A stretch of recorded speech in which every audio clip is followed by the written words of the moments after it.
अर्थात सब दुविधा में उलझे हुए हैं। जैसे क्या कहते हैं कि भाई ये इतने बुरे कर्म करता है फिर भी बड़े सुख है, इनके घर में ठाठ है। और एक भगत है, उसके पास बेचारे के पास खाने की रोटियों के लाले पड़े हुए हैं, पहनने के कपड़े के लाले पड़े हुए हैं। ऐसा क्यों? इसका कारण है दान। पहली चीज इसका कारण क्या है? दान। ठीक है, जो दान देता है वो प्राप्त करता है। साहिब कहते हैं देते को हरि देते हैं जहां तहां से आन, और अन देवा मांगत फिरे साहिब सुने न कान। कि जो देता है दान उसी को ही मिलता है। तो पहली चीज क्या है कि दान दिया, इसलिए उनको इस समय खूब धन धान्य मिल रहा है। तो ये हो गया उनके कर्म का कर्म फल। और दूसरी सबसे महत्वपूर्ण चीज क्या है?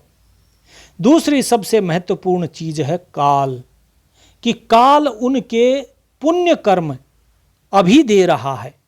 इस जन्म में वे खराब कर्म कर रहे हैं, इस जन्म में वे खूब पाप कर रहे हैं, लेकिन काल ने उनके पापों को संजो कर रखा हुआ है भविष्य में देने के लिए। भविष्य में उनको इनका दंड मिलेगा, अगले जन्मों में उनको अलग अलग जोनियां भोगनी पड़ेगी, ये सत्य है। लेकिन अभी इस जन्म में नहीं भुगताएगा। क्यों नहीं भुगताएगा?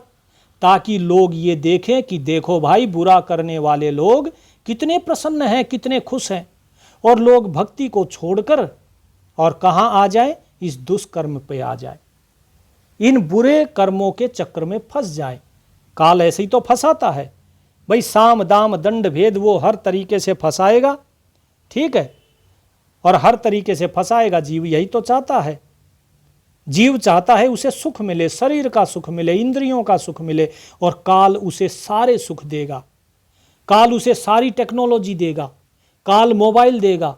जो वो देखना चाहता है वही चीज वीडियो में आएगी, जो चीज वो सर्च करता है मोबाइल में एक एक करके वही सारी चीजें आती चली जाएंगी।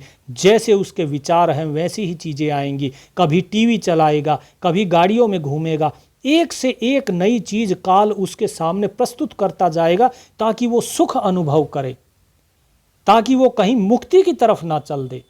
ये सारे काल के जाल हैं। इसीलिए जो जीव इस संसार में दुष्कर्म कर रहे हैं उसके बावजूद वो सुखी हैं, उसका कारण है काल का जाल।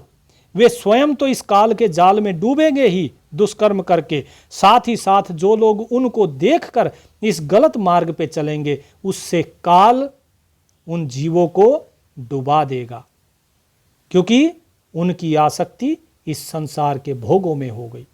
यही काल का जाल है। इसलिए चाहे टोटा आए, नफा आए, कुछ भी आए, डिगना नहीं, कभी मत डिगना। अगर डिग गए तो मुक्ति को प्राप्त नहीं कर पाओगे, उस परम सुख को त्याग दोगे। बस यही कुछ चंद वर्षों का या चंद महीनों का।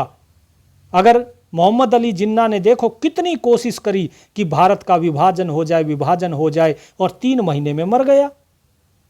अगर उसे यह पता होता कि भाई मैं मरने वाला हूं, तो क्या भारत के विभाजन के लिए वो जिद करता? कभी नहीं करता। ये सारी चीजें इसीलिए है कि ये सब काल करवाता है।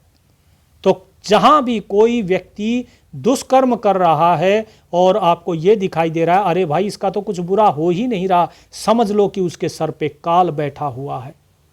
वो काल ये सब करवा रहा है। काल उसको उस माया में सब कुछ भुलाए हुए है, सारा धर्म पुण्य सब कुछ वो भूल चुका है और केवल पाप में अनुरक्त है। इसीलिए साधो भाई, ऐसे जीवों से सदा दूर रहो। ऐसे जीवों का मुख भी नहीं देखना, ऐसे जीवों के बारे में कभी ना बात करना है, ना सुनना है, ना कभी उनकी निंदा करनी।